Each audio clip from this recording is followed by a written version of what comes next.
Hello friends, नमस्कार. मी भारत बापू Savalwade, लठ्ठी education society Sangli संचलित Shrimati Akkatai नानानीची high school Dattawad, तालुका शिरोळ, जिल्हा कोल्हापूर या ठिकाणी मी विज्ञान शिक्षक म्हणून कार्यरत आहे. माझ्या भारत सावळवाडे या यूट्यूब चॅनलमध्ये मी सर्वांचं स्वागत करतो. आणि आज आपण इयत्ता 9वी विज्ञान आणि तंत्रज्ञान भाग 2 मधील प्रकरण क्रमांक 16 हेरिडिटी अँड व्हेरिएशन्स, अनुवंशिकता आणि परिवर्तन यामधील 4थ्या भागाचा अभ्यास करू, की ज्याच्यामध्ये जेनेटिक डिसऑर्डर्स किंवा अनुवंशिक विकृती म्हणजे काय असतात, त्यांची कारणं कोणती किंवा त्याच्यावर उपाय कोणते शोधता येतात याबद्दल आपण चर्चा करणार आहोत. पाहूयात आपण प्रेझेंटेशन. मित्रांनो, जेनेटिक डिसऑर्डर्स, डिसीजेस और disorders occurring due to abnormalities in chromosomes and mutations in genes are called as genetic disorders.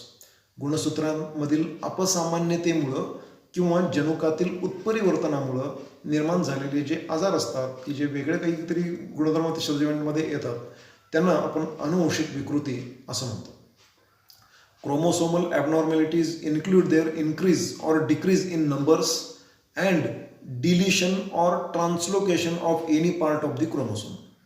तर गुणसूत्रांच्या ॲबनॉर्मॅलिटीमध्ये काय घडू शकतं, तर एखाद्या गुणसूत्राची संख्या कमी होऊ शकते, एखाद्या गुणसूत्राचा छोटासा भाग नष्ट होऊ शकतो, डिलीट होऊ शकतो, किंवा एखादं जनुक किंवा एखादं गुणसूत्र जिथं असलं पाहिजे तिथं न असता ते वेगळ्याच ठिकाणी जर जाऊन बसलं असेल वगैरे, अशा जर घटना घडल्या तर जनुकीय दोष निर्माण होतो. Examples are physical disorders like cleft lip, albinism, physiological disorders like sickle cell anaemia, haemophilia etcetera.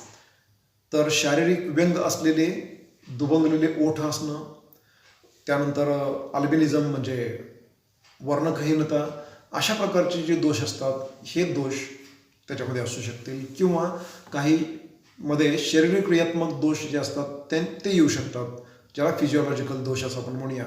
Sickle cell anaemia, पंडुरोग, त्यानंतर हिमोफिलिया, रक्त न गोठण्याचा दोष, या प्रकारचे त्रास असू शकतात. Human beings have 46 chromosomes in the form of 23 pairs. मानवी शरीरामध्ये गुणसूत्रांच्या एकूण 23 जोड्या असतात, म्हणजेच एकूण 46 गुणसूत्र असतात. There is great variation in the size and shape of these chromosomal pairs. These pairs have been numbered. या सर्वांना एक क्रम दिलेला आहे आणि त्या विशिष्ट क्रमानं त्यांची मांडणी केली असते, म्हणजे आपल्याला ते ओळखता येतं की कोणत्या नंबरच्या गुणसूत्रामध्ये बिघाड झाला किंवा काय, हे आयडेंटिफाय करता येतं यासाठी. Out of 23 pairs, 22 pairs are autosomes and 1 pair is of sex chromosomes. Autosomes म्हणजे ज्याला आपण कायिक गुणसूत्रे असं म्हणूया, की जे शरीराचे इतर गुणधर्म निश्चित करतात. आणि सेक्स क्रोमोसोम जो आहे तो सेक्स डिटर्मिनेशन करतो, म्हणजे अर्भकाचं लिंग निश्चिती करतो. Okay. Chromosomes in women are represented as 44 autosomes plus XX condition, and in men it is 44 autosomes plus XY condition. म्हणजे 44 ऑटोसोम्स हे स्त्री आणि पुरुष दोन्हींच्याकडे समानच असणार आहेत. फरक फक्त असा असणार आहे की इन विमेन, महिलांमध्ये XX कंडिशन असेल सेक्स क्रोमोसोमची, आणि इकडं सेक्स क्रोमोसोमची कंडिशन XY अशी असणार आहे पुरुषांमध्ये. ओके. आता त्याचा संपूर्ण कॅरिओटाईप म्हणजे ह्युमन कॅरिओटाईप कसा असतो त्याची ही एक डायग्रामॅटिक रिप्रेझेंटेशन या ठिकाणी दाखवलेली आहे. पहिली जोडी, दुसरी, तिसरी, चौथी, 5वी, 6वी, 7वी, 8वी, 9वी, 10वी, 11वी, 12वी, 13, 14, 15 अशा पद्धतीने एकूण 23 जोड्या. यापैकी 22 जोड्या या autosomes, autosomal pairs, and 1 pair is of sex chromosomes, की जी 23वी जोडी असेल ती इकडं बाजूला म्हटलेली आहे. ओके. जर ही कंडिशन असेल तर XX कंडिशन असेल, म्हणजे अधिक मायक्रोस्कोपिक एनलार्जमेंट करून जर बघितलं तर त्यातलं प्रत्येक क्रोमोसोम X सारखं दिसेल, आणि इकडं X आणि हे Y सारखं दिसेल, आणि म्हणून तिथं XX आणि XY कंडिशन असं म्हटलेलं आहे. ही स्थिती स्त्रियांमध्ये असेल, ही स्थिती पुरुषांमध्ये असेल. Disorders due to chromosomal abnormalities. Following are the diseases that occur due to numerical changes in chromosomes, क्रोमोसोमच्या संख्येमधील बदल झाल्यामुळं काय घडतं ते आपण बघूया. Offsprings are not sterile if there is change in the number of autosomes is less. जर त्यांच्यामध्ये किरकोळ काही बदल असतील तर ते स्टराईल असत नाही, म्हणजे त्यांना पिढीला जन्म देण्याची क्षमता त्यांच्यामध्ये असू शकते. Instead if there is an increase in number of any autosomal pair physical or mental abnormalities arise. जर काही त्याच्यामध्ये एखादा गुणसूत्राची संख्या पूर्णच एकाने वाढणे किंवा एकाने कमी झाले असं जर झालं तर मेंटल ॲबनॉर्मॅलिटी येऊ शकते. Also the lifespan is shortened and following are some disorders. त्याच्यातला काही गुणधर्म आता आपण पुढं पाहूया. पहिला जो डिसीज आहे तो आहे डाऊन सिंड्रोम, ज्याला मराठीमध्ये आपण डाऊन संलक्षण असं म्हणूया.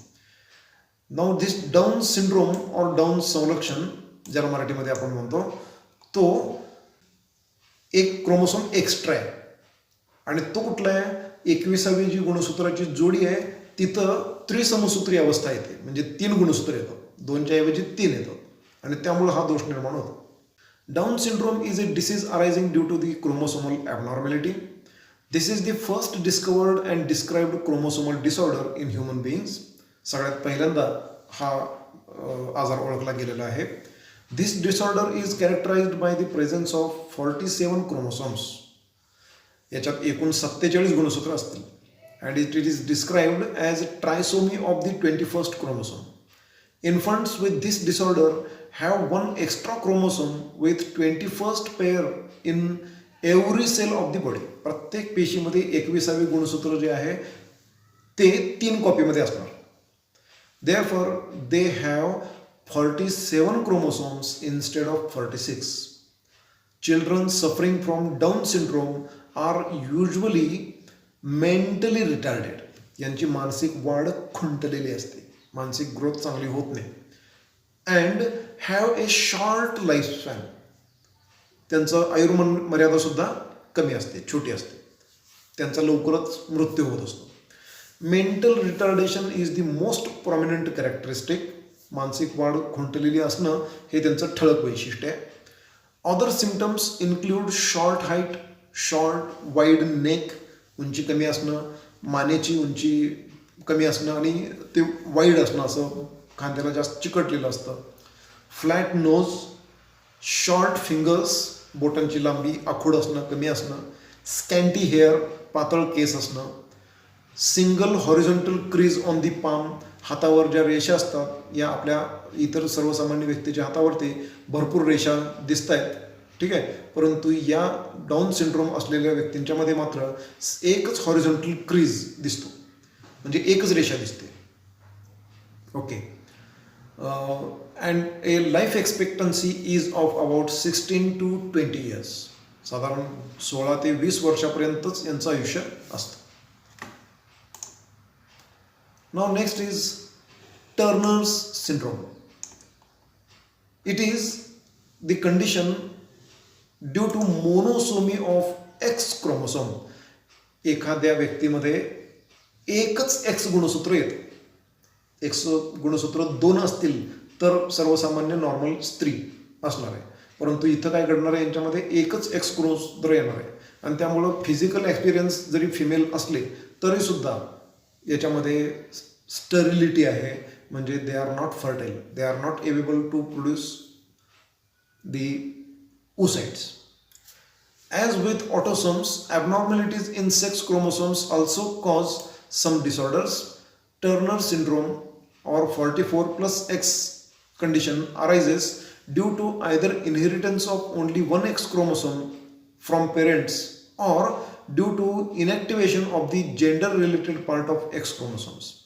Instead of the normal 44+XX condition, women suffering from Turner syndrome show a 44+X condition. Such women are sterile. Fertility त्यांच्यामध्ये असणार नाही आहे. That is, they are unable to have children due to improper growth of the reproductive organs. शरीरामधील प्रजननाच्या संदर्भात असलेले जे अवयव असतील त्यांचा अल्पविकास झाल्यामुळं त्यांच्यामध्ये प्रजनन क्षमता असणार नाही, म्हणजे त्यांना वंध्यत्वाचा सामना करावा लागेल. Next is Klinefelter's syndrome. This condition is due to 44 autosomes plus XXY condition. म्हणजे 2 सेक्स क्रोमोसोम X क्रोमोसोम्स येणार आणि एक एक्स्ट्रा Y पण येणार, आणि त्यामुळं या परिस्थितीमुळं इथं एक्सटर्नल फिजिकल अपिअरन्स मेलचा असेल, but here also this individual will not be capable of producing the sperms. This disorder arises in men due to abnormalities in sex chromosomes. In this disorder, men have one extra X chromosome, hence their chromosomal condition becomes 44 autosomes plus XXY. Such men are sexually sterile because their reproductive organs are not well developed. त्यांचे लैंगिक अवयव, त्यांचा विकास योग्य पद्धतीने झालेला नसतो. Now next is diseases occurring due to mutation in single gene. म्हणजे एकाच जनुकामध्ये झालेले जे बदल असतील, म्युटेशन्स असतील, उत्परिवर्तन असेल, त्याच्यामुळे घडणारे दोष, त्याला मोनोजेनिक डिसऑर्डर असं सुद्धा म्हटलेलं आहे. Disorders or diseases occurring due to mutation in any single gene into a defective one are called monogenic disorders. Approximately 4,000 different disorders of this type are now known. अशा अजून 4,000 वेगवेगळ्या प्रकारची जनुकीय दोष आहेत असं लक्षात येते. Due to abnormal genes their products are either produced in insufficient quantity or not at all. एकतर त्यांच्यामध्ये काही विशिष्ट प्रकारचे पदार्थ शरीरामध्ये तयार होणारच नाहीत, किंवा झाले तरी खूपच कमी प्रमाणात होतील, किंवा वेगवेगळ्या पद्धतीनं होत असतील. It causes abnormal metabolism that may lead to death at a tender age. याच्यामुळं काय होऊ शकतं, मेटाबॉलिझम बदलतं, शरीरामधली चयापचय प्रक्रिया बदलतात आणि त्यामुळं लवकरात लवकर मृत्यू ओढवू शकतो. Examples of such diseases are Hutchinson's disease. हा एक चेतापेशींचा दोष आहे एक प्रकारच्या, ज्याच्यामध्ये चेतापेशींचा ऱ्हास होतो आणि त्यामुळं वय वाढण्याची प्रक्रिया जलद गतीनं होते. त्यानंतर टेसॅक्स डिसीज, मेंदू आणि मेरुरज्जू यामधील चेतापेशींचा ऱ्हास होतो. हा सुद्धा नर्वस सिस्टमशी संबंधित असलेलाच आजार आहे. त्यानंतर गॅलॅक्टोसेमिया, की ज्याच्यामध्ये गॅलॅक्टोज नावाचं जे शुगर आहे, शर्करा आहे, हे पचवण्याची क्षमता त्या व्यक्तीमध्ये असत नाही आणि त्यामुळं ह्या व्यक्ती दूध पचवू शकत नाही. आणि त्यामुळं मग, आणि दूध जसं पचवू शकत नाही तसे आणखी काही घटक आहेत की ज्याच्यामध्ये गॅलॅक्टोज हा घटक असतो, ते जर पचवू शकले नाहीत तर ते अन्नापासून ऊर्जा निर्माण करून घेऊ शकत नाही. हा प्रॉब्लेम होतो, त्यामुळे यांना सुद्धा त्रास सहन करावा लागतो. Next is phenylketonuria. In this phenylketonuria the urea is not produced. Instead of that, due to the defective functioning, phenylketonuria is produced, and this accumulates in the body and it leads to the mental retardation, some other metabolic changes occur in the body. हे सुद्धा मानसिक वाढ, शारीरिक वाढ त्यांच्यामध्ये खुंटते. Next is sickle cell anaemia, की ज्याला दात्रपेशी पांडुरोग किंवा सिकल सेल ॲनिमिया असंच मराठीमध्ये म्हटलं जातं, की ते आपण पुढे बघणार आहोत की नेमका काय प्रकार असतो तो. नेक्स्ट इज सिस्टिक फायब्रोसिस, की यांच्यामध्ये काही शरीरामध्ये काही ठिकाणी गाठी होतात, त्याला सिस्टिक फायब्रोसिस असं म्हटलं जातं.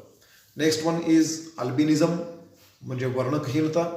त्यानंतर हिमोफिलिया, रक्त न गोठण्याचा दोष. आणि नाईट ब्लाइंडनेस, म्हणजे अंधारामध्ये प्रकाश कमी असताना या व्यक्तींना नीट दिसत नाही, त्यांना रातांधळेपणा असं सुद्धा आपण मराठीमध्ये म्हणतो. ओके, आता अल्बिनिझमकडे आपण जाऊया. Albinism is the genetic disorder, ज्याला मग आपण वर्णकहीनता असं म्हणतो. In eyes, skin and hair we have the colour due to the brown pigment melanin. तपकिरी रंगाचं जे पिगमेंट असतं त्या पिगमेंटमुळं त्याला रंग येत असतात. म्हणजे केस काळे असणं, त्वचा काळी असणं, काळी सावळी असणं, त्वचेला काही टोन असणं, अशा प्रकारचे. In this disease the body cannot produce melanin. आता या अल्बिनिझम झालेल्या व्यक्तींना त्यांच्या शरीरामध्ये ते मेलॅनिन प्रोडक्शन होतच नाही त्यांच्यामध्ये. The skin become pale, hairs are white, and eyes are usually pink due to the absence of melanin pigment in the retina and the sclera. डोळ्याचा जो पांढरा जो भाग असतो त्याच्यामध्ये पिगमेंट तयार न झाल्यामुळं, रेटिनामध्ये सुद्धा पिगमेंट नसल्यामुळं त्यांचा रंग गुलाबी दिसू शकतो. Now next is sickle cell anemia. Even minor changes in molecular structure of proteins and DNA may lead to diseases and disorders. Normal hemoglobin has glutamic acid as the sixth amino acid in its molecular structure. सर्वसामान्य haemoglobin जो असतो त्या हिमोग्लोबिनमध्ये 6व्या नंबरला ग्लुटामिक acid हे amino acid असतं. Okay, however, if it is replaced by valine, then the shape or the structure of the hemoglobin molecule changes. Due to this, the erythrocytes or RBCs, म्हणजे जे तांबड्या रक्तपेशी आहेत या तांबड्या रक्तपेशी त्यांची रचनाच बदलते. सर्वसामान्यपणे ते बायकॉन्केव्ह स्ट्रक्चरचे असतात, म्हणजे दोन बशा एकमेकांना लावल्यानंतर ज्या प्रकारची रचना असेल, दोन्ही बाजूला कॉन्केव्ह सरफेस आणि कडेला फुगीर भाग असं जसं असतं तसं असलं पाहिजे, पण तसं न होता या ठिकाणी त्या पेशींचा आकार बदलतो. इट बिकम्स सिकल शेप, ते वाकडे राहतात, वक्र राहतात. This condition is also called sickle cell anaemia, आणि त्यामुळेच त्याला नाव दिलेलं आहे की sickle cell anaemia. The oxygen carrying capacity of haemoglobin in such individuals is very low. या व्यक्तींना ऑक्सिजन कॅरिंग कॅपॅसिटी कमी असते, आणि शरीरामध्ये ऑक्सिजन कॅरिंग कॅपॅसिटी कमी झाल्यामुळं सर्वसाधारणपणे जेव्हा यांची दमछाक होईल तेव्हा यांच्या शरीरामध्ये रक्त निळसर पडेल. Okay, in this condition clumping and thereby destruction of erythrocytes occurs most often. आणि मग अशा परिस्थितीमध्ये या व्यक्तींना त्या सिकल सेल कंडिशनमुळं एकमेकांच्यामध्ये पेशी अडकणं, त्यांच्या एकमेकांच्यामध्ये अग्लुटिनेशन होतं, म्हणजे गाठी निर्माण होतात, ते एकमेकांचा नाश करतात, अशी प्रक्रिया घडते. किंवा रक्तप्रवाह ब्लॉक होणं असं सुद्धा होऊ शकतं. Blood vessels get obstructed. Okay, and circulatory system may get damaged. Brain, lungs, kidneys etc. get damaged. Sickle cell anemia is a hereditary disease. It occurs due to the changes in the genes during conception. गर्भधारणा होत असताना त्यांच्यामध्ये जे बदल होत असतात त्यावेळेला अशा प्रकारचा दोष उत्पन्न होऊ शकतो. If a father and mother are both affected by sickle cell anaemia, और if they are carriers of this disease or disorder, their offsprings are likely to suffer from this disease. तर त्यांच्या अपत्यांना हा रोग होऊ शकतो. Hence, marriages between the persons who are carriers of or suffering from sickle cell anemia should be avoided. तर अशा दोन व्यक्तींच्या मध्ये की जे सिकल सेल ॲनिमियाचे कॅरियर असू शकतील किंवा सिकल सेलनी त्रस्त असतील तर त्यांच्यामधली लग्न टाळायची आहेत. There are 2 types of persons affected by sickle cell anaemia. Number 1, sickle cell anaemia carrier हा एक प्रकार असतो, आणि सफरर जो असतो तो sickle cell anaemia sufferer SS अशी कंडिशन. हे जे AS आणि SS जे दाखवलेलं आहे हे त्यांचे जिनोटाईप दाखवलेले आहेत. अशा प्रकारचे जिनोटाईप ज्यांच्यामध्ये असतील त्यांच्यामध्ये त्रास होणार आहे. ठीक आहे. Symptoms of sickle cell anaemia. ज्या व्यक्तींना या सिकल सेल ॲनिमियाचा त्रास होत असतो त्यांना कोणते त्रास होत असतात, कोणती लक्षणं जाणवतात ते आपण पाहूया. स्वेलिंग ऑफ हँड्स, लेग्स, हात पाय यांना सूज येणं, pains in joints, severe general body aches, संपूर्ण शरीरभरात सगळीकडं वेदना होत असतात. फ्रिक्वेंट कोल्ड्स, कफ, अधूनमधून सर्दी होणं, कफ होणं, खोकला होणं हा त्रास होऊ शकतो. कॉन्स्टंट लो ग्रेड फीवर, अंगामध्ये बारीक ताप राहणं कंटिन्युअस. एक्झॉशन, दमल्यासारखं वाटणं. पेल फेस, चेहऱ्यावर तेज कमी असणं. लो हिमोग्लोबिन कंटेंट, म्हणजे हिमोग्लोबिनचं प्रमाण त्यांच्यामधलं कमी असेल. आता अशा पद्धतीनं हे सिकल सेल ॲनिमियाची महाराष्ट्रामधली काय स्थिती आहे ती दिलेली आहे.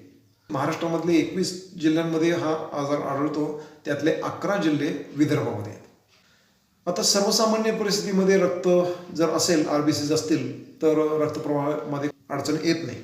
परंतु जर सिकल सेल्ड कंडिशन असेल तर मात्र ब्लॉकेज कसं होतं ते या ठिकाणी दाखवलेलं आहे. आणि म्हणून आपण ह्या गोष्टी टाळणं आवश्यक आहे. तर ते कसे टाळायचे ते आपण पुढे बघूया. सर्वप्रथम या ठिकाणी हे जे सिम्बॉल्स दिलेले आहेत हे सिम्बॉल्स समजून घेऊया. आणि 2 व्यक्तींच्या मध्ये जर क्रॉस झाला तर त्यांच्या ऑफस्प्रिंग्समध्ये म्हणजे त्यांच्या पुढच्या पिढ्यांमध्ये काय घडू शकतं, काय दोष उद्भवू शकतात याच्याबद्दल आपण चर्चा करूया.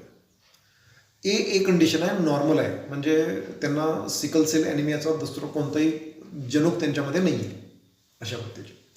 AS आहे, म्हणजे एक जनुक नॉर्मल आहे आणि दुसरं जनुक सिकल सेल ॲनिमियाचं आहे.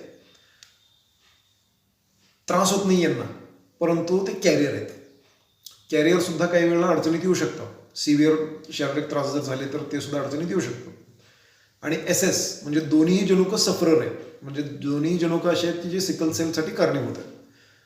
बघा, म्हणजे होमोझायगस नॉर्मल, हेटेरोझायगस नॉर्मल आणि होमोझायगस सफरर अशा 3 कंडिशन्स आपण या ठिकाणी पाहतोय. जर man and woman both are normal then all the progeny will be normal. सगळेचे सगळे अपत्य नॉर्मल असतील. If man is normal, female is carrier, or man is carrier, female is normal, अशा दोन्हीपैकी कोणतीही परिस्थिती असू शकते. असं जर असेल तर 50% of the progeny will be normal and 50% will be carrier. 50% normal असतील, 50% कॅरियर असतील. सफरर कोणी होणार नाहीत, पण कॅरियर मात्र असू शकतील की जे ते गुणधर्म पुढच्या पिढीकडे घेऊन जाणार आहेत. Next is suppose man is normal and female is sufferer, then all the progeny will be carrier. सगळेचे सगळे carrier. Okay. Suppose man and woman both are carriers, then 25% will be normal, 25% will be sufferer and 50% will be carriers. त्यांची आपत्ती जी निर्माण होतील ती अशी असतील. त्यानंतर पुढं, if a carrier man marries with a sufferer woman then 50% progeny will be carrier, 50% will be sufferer. Okay. आणि जर दोन्हीही सिकल सेल ॲनिमियाने त्रस्त असतील तर 100% त्यांच्या सर्वच्या सर्व अपत्य ही सिकल सेल ॲनिमियाने बाधित असतील. Now diagnosis of sickle cell anaemia.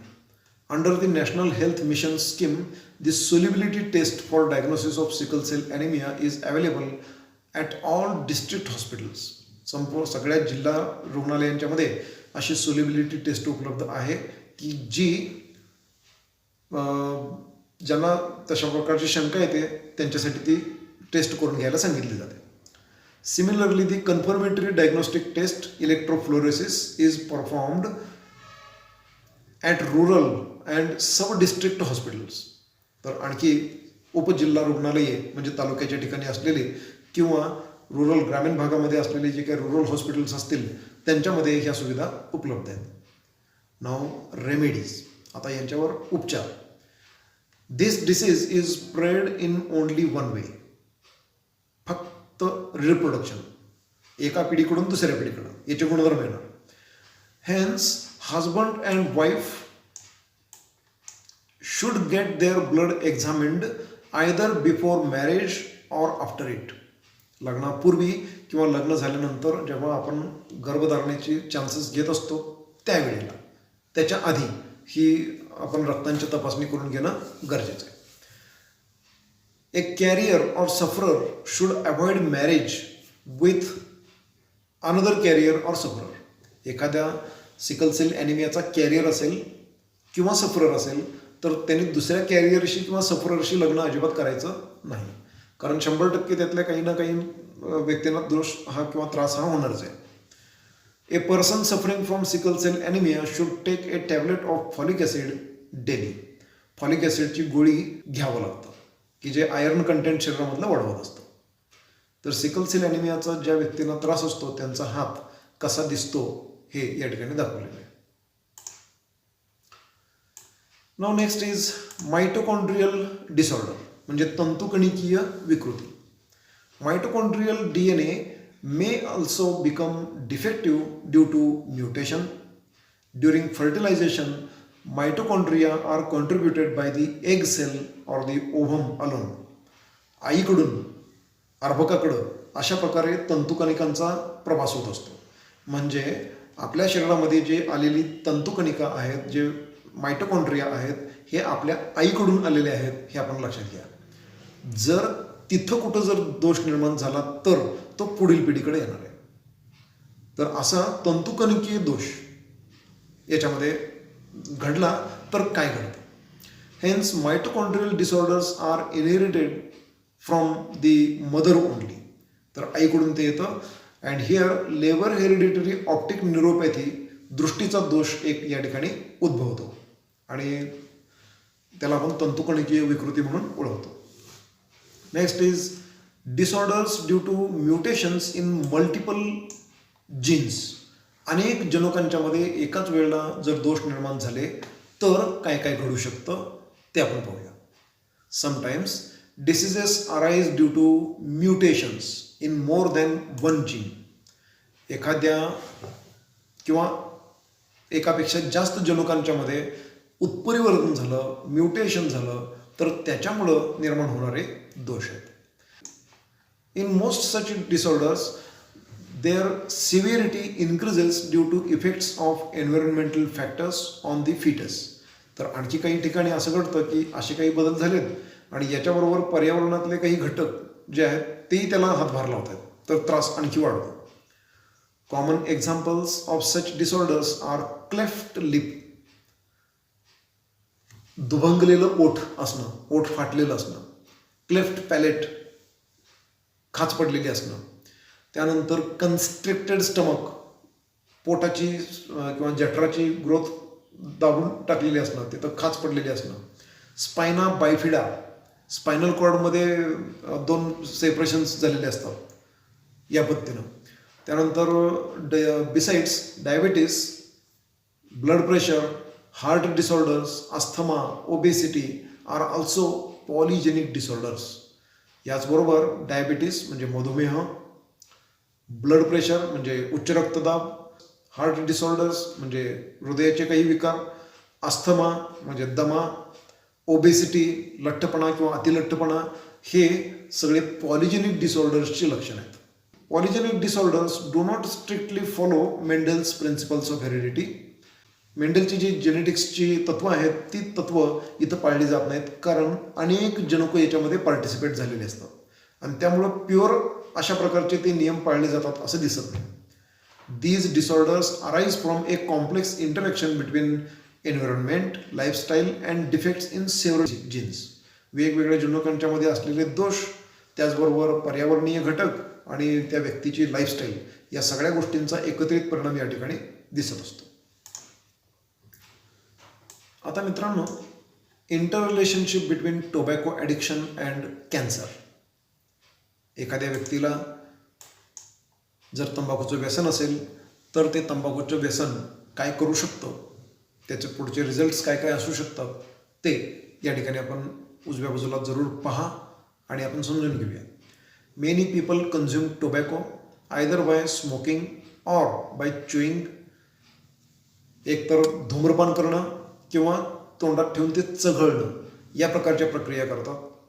Consumption of tobacco in any form, कोणत्याही स्वरूपामध्ये तंबाखू शरीरामध्ये घेणं घातक आहे, कारण त्यामुळे कॅन्सर घडणार आहे. Smoking of cigarettes and bidi adversely affects the process of digestion, तर ते अन्नपचन प्रक्रियेला सुद्धा बाधा निर्माण करतात. It causes a burning sensation in the throat and cough, घशामध्ये जळजळ निर्माण करतं आणि ती जळजळ शांत करण्यासाठी कफ तयार होणं अशा प्रकारचा त्रास या व्यक्तींना होत असतो. Excessive smoking causes instability and trembling of fingers, अति स्मोकिंग करणारी जे व्यक्ती असतात त्यांचे हात स्थिर नसतात, ते थरथरत असतात. ए ड्राय कफ कॉजेस स्लीपलेसनेस, कोरड्या खोकल्यामुळं रात्री झोप येत नाही, त्यामुळे व्यक्ती अस्वस्थ राहते आणि निद्रानाश हा त्रास होऊ शकतो. Tobacco consumption can also lead to shortening of lifespan, आयुर्मर्यादा कमी होते. क्रोनिक ब्रोंकायटिस, दीर्घकाळपर्यंत चालणारा खोकला. पेरिकार्डायटिस, हृदयाच्या आवरणाला येणारी सूज. त्यानंतर कॅन्सर ऑफ दी लंग्स, फुफ्फुसाचा कर्करोग. त्याचबरोबर cancer of mouth, cancer of larynx, that means of the sound box, pharynx, pancreas, urinary bladder, या सर्वांचा कॅन्सर होऊ शकतो. Harmful effects of smoking are due to the nicotine present in the tobacco. तर हे जे काय स्मोकिंगचे जे दुष्परिणाम आहेत, हे दुष्परिणाम कशामुळं, तर त्याच्यामध्ये त्या तंबाखूमध्ये असलेलं जे निकोटीन हा घटक आहे त्याच्यामुळं हा त्रास होतो. It affects the central and peripheral nervous system. ते मध्यवर्ती आणि परिघीय चेतासंस्थेवर वाईट परिणाम करतात आणि संवेदना बधीर करतात. Arteries become hard and it causes arteriosclerosis and hypertension. Arteries hard होतात, आर्टरीजची लवचिकता कमी होते आणि त्याचबरोबर त्यांची लवचिकता कमी झाल्यामुळं वाढता रक्तप्रवाह ते सामावून घेऊ शकत नाहीत आणि म्हणूनच म्हणजे याच परिस्थितीला आर्टेरिओस्क्लेरोसिस असं म्हणतात. अशी परिस्थिती निर्माण झाली की हृदयावर येणारा जो ताण असतो त्याला हायपरटेन्शन असं म्हटलं जातं. Tobacco smoke contains harmful chemicals like pyridine, ammonia, aldehyde, furfural, carbon monoxide, nicotine, sulphur dioxide etcetera, and they cause uncontrolled cell division. या सगळ्यांच्यामुळं अनकंट्रोल्ड सेल डिव्हिजन सुरू होते आणि अनकंट्रोल्ड सेल डिव्हिजन म्हणजेच cancer. Tobacco smoke is full of minute carbon particles which causes normal tissue of the lung to transform into thickened black tissue. तर या स्मोकिंगमुळं आतमध्ये एक काळा मांस जमा व्हायला लागतो. दिस कॉजेस कॅन्सर, म्हणजे तो डांबरासारखा असेल आणि त्याच्याचमुळं त्या ठिकाणी कॅन्सरची सुरुवात होते. While chewing tobacco or tobacco products, much of the extract is absorbed into the mucosal lining of the mouth and also of the digestive tract. आणि त्यामुळं तो अजून घातक परिणाम करायला लागतो. Excessive tobacco consumption may cause cancer of the lips or tongue. Visual disorders or tremors may occur. To protect one's body from cancer one must avoid smoking and consumption of tobacco and tobacco products in any form. जर आपल्याला अशा प्रकारचे दुष्परिणाम नको असतील तर कोणत्याही स्वरूपामध्ये तंबाखूचं सेवन करणं थांबवायचं आहे. मित्रांनो, अशा पद्धतीनं आपलं हे प्रकरण या ठिकाणी समाप्त होते. माझं मार्गदर्शन जर आपल्याला आवडलं असेल तर जरूर लाईक करा, उपयुक्त वाटलं असेल तर जरूर इतरांच्यासाठी शेअर करा आणि माझं चॅनल जरूर सबस्क्राईब करा. Stay connected. धन्यवाद.